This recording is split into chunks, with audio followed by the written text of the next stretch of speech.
আসসালামু আলাইকুম আফরা ভাইয়ারা, কি থাকুন সবাই ভালো আছেন? আলহামদুলিল্লাহ আমিও ভালো আছি।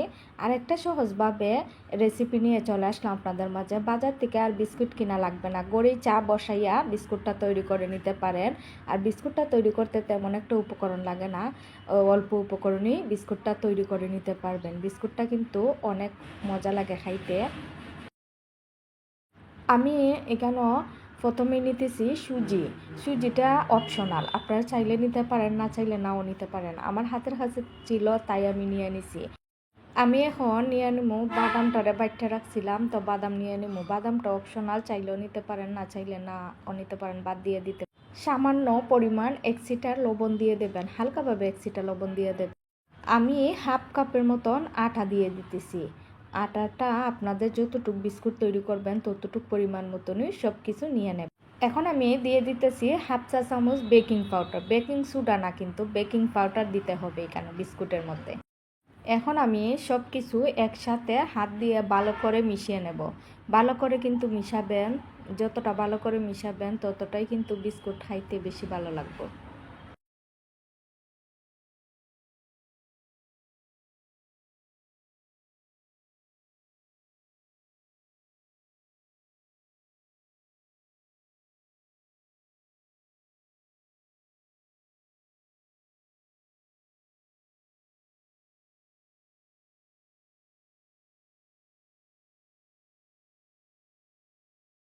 আমি সব কিছু একসাথে মিশাইছি, মিশানোর পরে এখন আবার দিয়ে দিতেছি 2 চামচ বা 2.5 চামচ চিনি। চিনির পরিমাণটা আপনাদের মিষ্টি খাওয়ার অনুযায়ী, মানে যতটা মিষ্টি খাবেন ততটা দিবেন।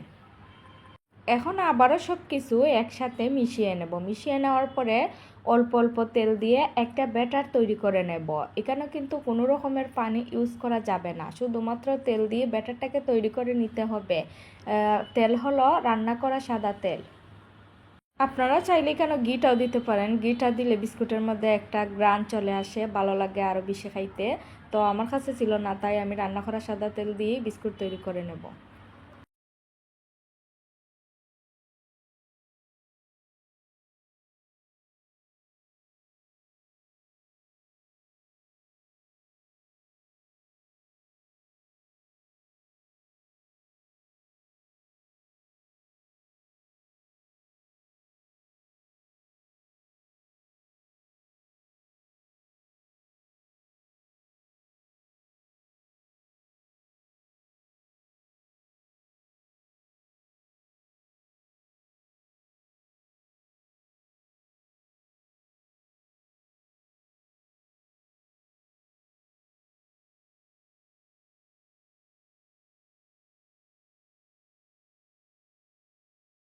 বিস্কুটের ব্যাটারটা তৈরি হয়ে গেছে। বিস্কুটের ব্যাটারটা কিন্তু একটু জোড়া জোড়া টাইপের থাকবে, তারপরেও এভাবেই বিস্কুট তৈরি করে নেবেন। যে কোনো একটা ডিজাইন আপনারা দিয়ে দেবেন আপনাদের মন মতন করে। আমি আমার মন মতন করে একটা ডিজাইন দিয়ে দেব। আমি গোল শেপের একটা ডিজাইন দিয়ে দিতেছি।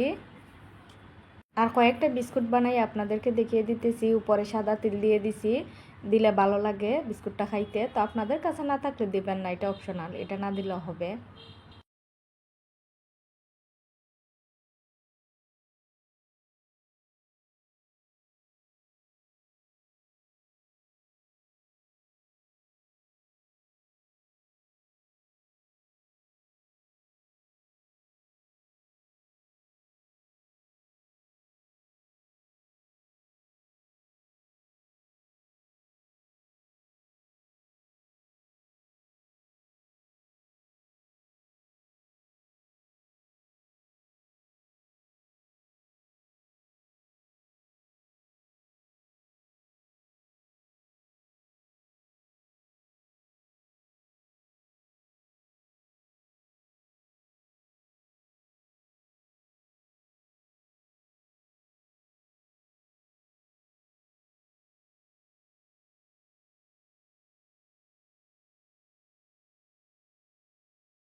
আমি একটা স্টিলের তালার মধ্যে কাগজ দিয়ে দিছি, কাগজ দিলে বিস্কুটের যে পিছন সাইডটা এটা কিন্তু পুড়ে না, ভালো থাকে আর ভালো বিস্কুটটা হয়। তো এরমভাবে একটা কাগজ দিয়ে দেবেন, কাগজের উপরে তেল দিয়ে দেবেন, দিয়ে বিস্কুটটা সম্পূর্ণ শেষ হয়ে গেলে করা এখন চুলাতে চলে যাবে, একটা পাতিল বসে কয়েকটা কাগজ দিয়ে দেবেন যাতে বিস্কুটের নিচটা পুড়ে না। এইভাবে দিয়ে একটা স্ট্যান্ড দিয়ে বিস্কুটের তালাটা দিয়ে দেবেন, দিয়ে আধা ঘন্টার জন্য নর্মাল একেবারে নর্মাল আঁচে রেখে বিস্কুটটাকে তৈরি করে নেবেন। নর্মাল আঁচ দেবেন, কিন্তু বেশি আঁচ দেবেন না, নর্মাল আঁচেই কিন্তু আধা ঘন্টা পরে বিস্কুট হয়ে যাবে।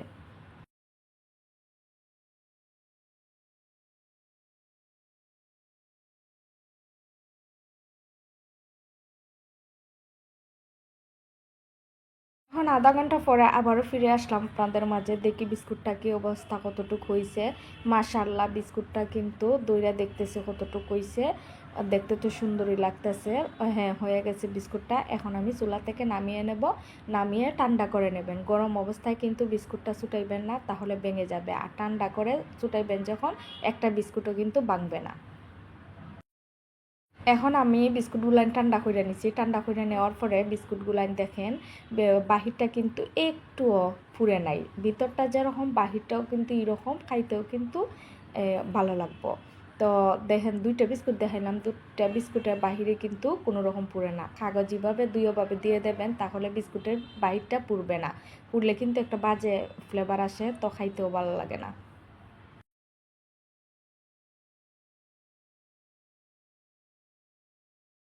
আমার সম্পূর্ণ বিস্কুটগুলো রেডি হয়ে গেছে। এখন আমি দেখাইমো আপনাদেরকে একটা খাইয়া কতটুক মজা হয়েছে বা ভালো হয়েছে।